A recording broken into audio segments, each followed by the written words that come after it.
আমরা চলে এসেছি বিএসডব্লিউর ডিপার্টমেন্টাল এক্সাম চলছে। তো ডিপার্টমেন্টাল এক্সামের জন্য আমরা আজকে উপস্থিত হয়েছি বিএসডব্লিউ ডিপার্টমেন্টে। তো দেখতেই পাচ্ছ এখানে অনেক ছেলেপেলে রয়েছে যারা অলরেডি এক্সাম দিয়ে বেরিয়েছে ডিপার্টমেন্টাল এক্সাম। তো এইরকমই কয়েকজনের সাথে আজকে আমরা কথা বলবো। আমাদের সঙ্গে চলে এসছে আজকে বেশ কয়েকজন রয়েছে। তো আমাদের সঙ্গে রয়েছে আজকে অঙ্কুর 2024 সালে এইচএস দিয়েছে। তো আগের বছরও টেস্ট দিয়েছিল, এবছরও দিয়েছে। তো অঙ্কুর, তোমাকে কি কোশ্চেন করলো? আমাকে স্যার প্রথমে জিজ্ঞেস করেছিল যে যে তুমি হ্যাঁ, আমাকে বলো। প্রথমে ইন্ট্রোডাকশন দিতে বলেছিল নিজের। তারপর জিজ্ঞেস করেছিল যে আমি সোশ্যাল ওয়ার্ক কেন চুজ করেছি। তারপর জিজ্ঞেস করেছিল যে ফেভারিট সাবজেক্ট 12 এর যে কটা ডোমেন সাবজেক্ট ছিল তার মধ্যে যে কোনো একটা। আর আমি বলেছিলাম ফিজিক্স। তো এরকম যার যেটা সেরকম জিজ্ঞেস করতে পারে। আর এমনি তারপরে আমাকে স্পোর্টসের ব্যাপারে জিজ্ঞেস করেছিল যে আমার কোন স্পোর্টস ভালো লাগে, সেটা আমি এইটা বলেছি। কতজন ছিলেন ওখানে প্যানেলে? আমি যেখানে ইন্টারভিউ দিয়েছিলাম সেখানে 5 জন ছিলেন টোটাল। 5 জন ছিলেন। কটা স্যার ছিলেন, কটা ম্যাডাম, মানে কটা দাদা ছিলেন এবং কজন দিদি ছিলেন? একজন দিদি ছিলেন, 4 জন দাদা ছিলেন। 4 জন দাদা ছিলেন। মানে তুমি তো নাম কাউরির জানো না? না স্যার। তো দাদা দিদিদের মোটামুটি ভাবে তোমার ওভারঅল তোমার এক্সামটা গেল কেমন? স্যার মোটামুটি ভালো। মোটামুটি গেছে। আচ্ছা, এরপর আমাদের কাছে আছে দীপ্তেশ আছে। দীপ্তেশকে আমরা জিজ্ঞেস করবো, দীপ্তেশ পরীক্ষা তোমার কেমন হলো? স্যার এভারেজ গেছে। তো আমাদের সাথে এখন রয়েছে দীপ্তেশ।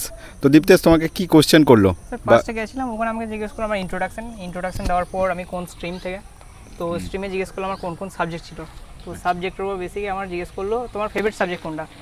ফেভারিট সাবজেক্ট বললাম জিওগ্রাফি। তো জিওগ্রাফির উপর কোয়েশ্চেন করছিল আমাকে যে ডিরেকশন ওয়াইজ এটা কোন দিকে ম্যাপের। আচ্ছা। তারপর ইকোনমিক্স থেকে কোয়েশ্চেন করলো অমর্ত্য সেনকে চেনো? তো বললাম হ্যাঁ অমর্ত্য সেনকে চিনি। বলো অমর্ত্য সেনের লেখা একটা বইয়ের নাম বলো।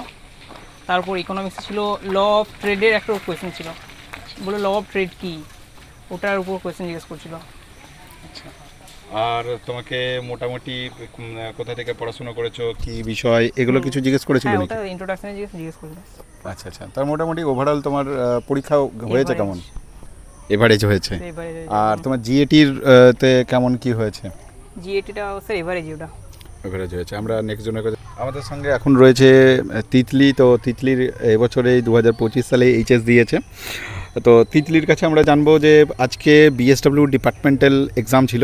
তো প্রথমেই আগে জিজ্ঞেস করি তোমার জিএটি এক্সাম গেছে কেমন? জিএটি এক্সাম আমার অ্যাভারেজ গিয়েছে। আচ্ছা, জিএটি এক্সাম এভারেজ গেছে। আর আজকের এই এক্সামটা কেমন হয়েছে? আজকে যে ডিপার্টমেন্টাল এক্সামটা মোটামুটি হয়েছে। আমাকে প্রথমে জিজ্ঞাসা করেছিল যে তুমি যে স্কুলে পড়েছো সেটা নিয়ে তুমি 5টা সেন্টেন্স বলো। তারপর সোশ্যাল ওয়ার্ক কি, সোশ্যাল ওয়ার্কটার ব্যাপারে তুমি কোথা থেকে জানলে, কি করে জানলে, কোনো সিনিয়র দাদা দিদি আছে নাকি এখানে। তারপরে এই সমস্তই জিজ্ঞাসা করলো। আর জিজ্ঞাসা করলো যে একজন সোশ্যাল ওয়ার্কারের দায়িত্ব কি হয়, কীরকম কি কাজ করে, কোথায় কী রকম কাজ করে, কীরকম চাকরি পায়, তুমি সোশ্যাল ওয়ার্ক কেন চুজ করেছো, এগুলোই জিজ্ঞাসা করেছো। আচ্ছা, মানে তোমাকে মোটামুটি একদম পরিপক্ক হয়ে আসতে হবে সোশ্যাল ওয়ার্কের, তবেই এখানে মানে এই ধরনের কোশ্চেনের উত্তর দেওয়া সম্ভব। এটা ডিপেন্ড করে, কারণ এক একজনকে এক এক রকমভাবে প্রশ্ন করছে। আচ্ছা, মানে সেটা ইন্ডিভিজুয়াল বিষয়ের উপর যাকে যেরকম মনে করছে সেই রকম অনুযায়ী প্রশ্ন করছে। আর তোমার তাহলে ওভারঅল তোমার যে আজকের ডিপার্টমেন্টাল যে টেস্ট সেটা তোমার হয়েছে কেমন ওভারঅল অ্যাভারেজ হয়েছে। এবার বাকিটা রেজাল্টের উপর ডিপেন্ড করছে। তুমি কি বলতে পারবে মোটামুটি কতগুলো ক্যান্ডিডেট এসেছিল?